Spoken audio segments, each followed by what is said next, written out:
Hi, I'm Corey Castellano, and I'm a makeup artist and makeup effects designer. I first fell in love with the craft when I was probably about 8 years old or so.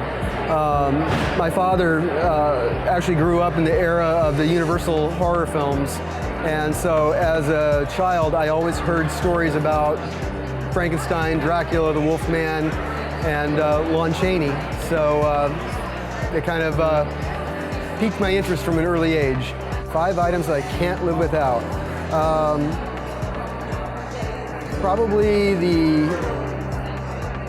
a couple of the Skin Illustrator palettes, because I actually use those for straight makeup as well as effects makeup, so they're very handy. 244 silicone fluid.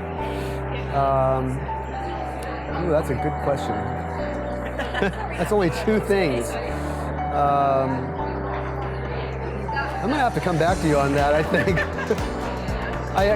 The problem is that I use so many things, and I find that everything that you fall in love with falls by the wayside on the next project because it's not appropriate. I'm a big fan of always using the right tool for the job, whatever that may be.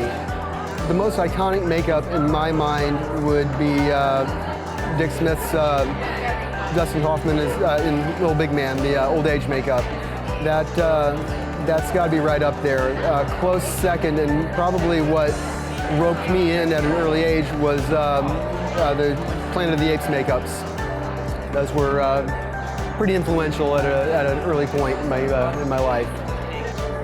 My top tip for anybody just starting out is commitment, perseverance, basically.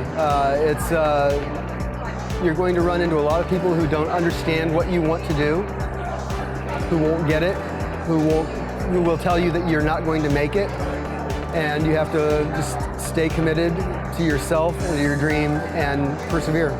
My life mantra would probably be, life is short, be happy. So, do what makes you happy. My greatest achievement to date,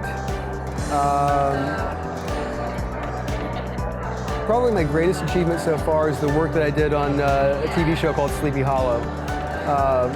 Literally, over the course of a couple of seasons, I was able to do every type of makeup I ever trained to do. And just the scope and the breadth of what we've done on that show is very rewarding. If I could travel back in time, I would probably aim for medieval England. I have a degree in history, and that was an area of concentration for me, and I really love the idea of that era. I'm sure it's much grittier and filthier than I would want it to be, though. This time yesterday, I just finished working on a film called The Old Man and the Gun, so I was packing my trailer and rushing to the airport to come here.